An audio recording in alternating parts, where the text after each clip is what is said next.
Good morning, boys and girls. Welcome back to another week of Children's Time. We're still on the book of Joshua, but we finally came to the exciting part where the walls of Jericho comes tumbling down. So make sure that you get your journal or your drawing book ready and have a favorite set of coloring pens or your pencils. Hey, Jenny, can you read me the story? I really want to hear the story. Not right now, Elmo. Can you wait? I'm sharing with the kids. But I've been waiting for 1 day, 2 day, 3, 4, 5, 6, 7 days already. Okay. Sorry, everyone. Do you mind if you join me for this story?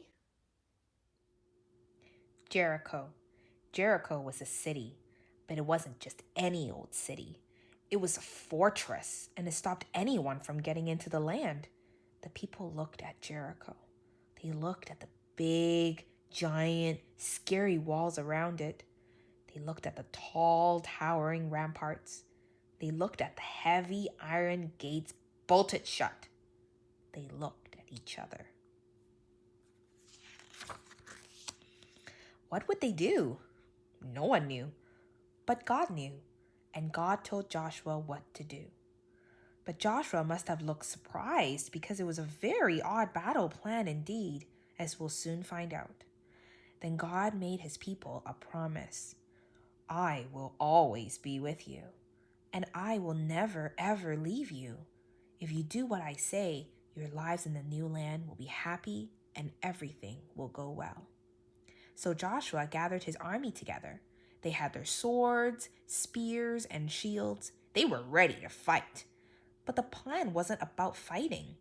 It was about trusting and doing what God said.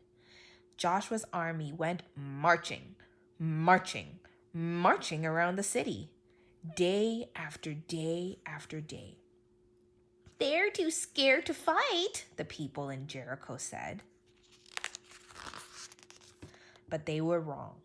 God's people weren't scared. They were waiting for God to tell them what to do next. On the seventh day, God told his people to march around the city not once, but 7 times. Then God told everyone to make as much noise as they could. Has anyone ever told you to make as much noise as you can possibly can? Well, imagine that noise and add 39,999 other people making that noise too.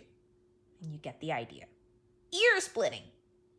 And as it turned out, stone splitting too, because the huge, strong walls of Jericho just crumbled to the ground as if they were made of sand, and Jericho vanished in a great cloud of dust.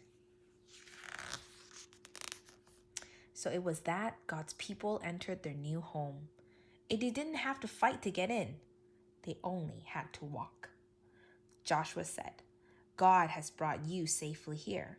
Now will you do what he says? Everyone said, we promise.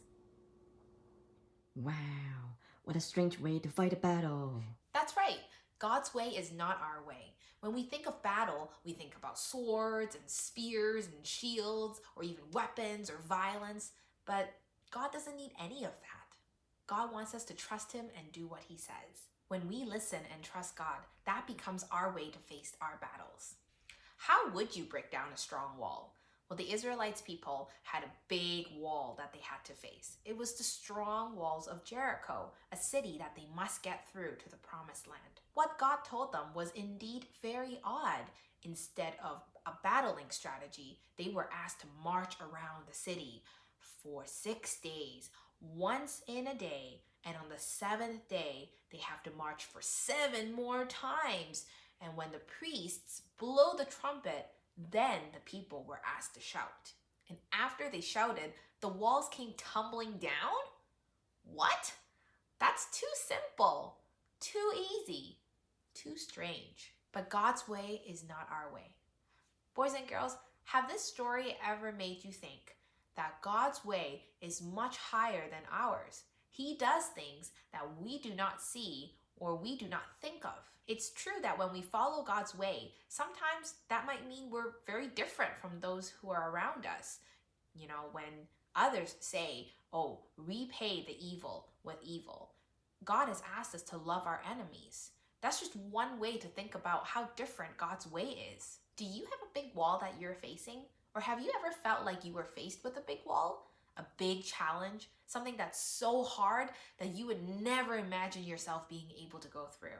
But when I read this story of God's promise that He will lead and He will guide us, and that He will fight for us in this battle, I was very comforted. I was encouraged. I knew that I didn't need to grab all the weapons and all the things that I need to fight on my own, but that God would fight with me and He will fight for me. If you're worshiping with your family right now, turn to the person next to you and answer the following questions. It's question time. Which city did the Israelites have to go into battle with? Bethlehem, Canaan, or Jericho?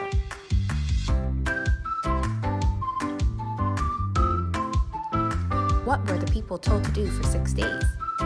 March around the city, step into the Jordan River, or pray and worship at their tents?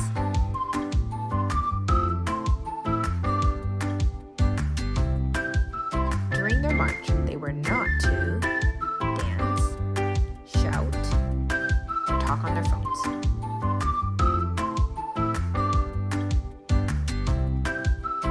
What happened to Jericho's walls when the priests blew their trumpets and the people shouted? Nothing happened. A fire came down. The walls tumbled down.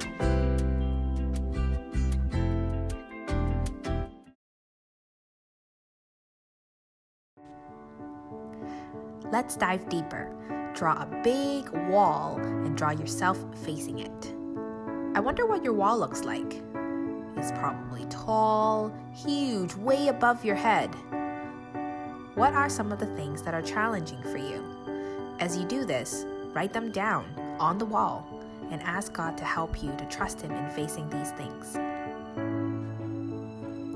The Lord will fight for you, and you only have to be silent. Exodus 14:14.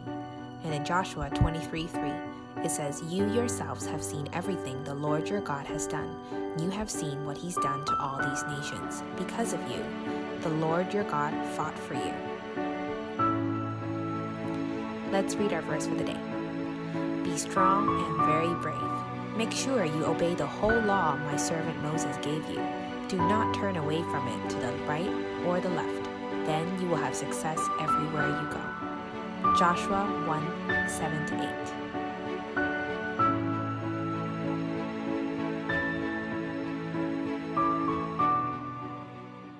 Thanks for joining me this week, and I'll see you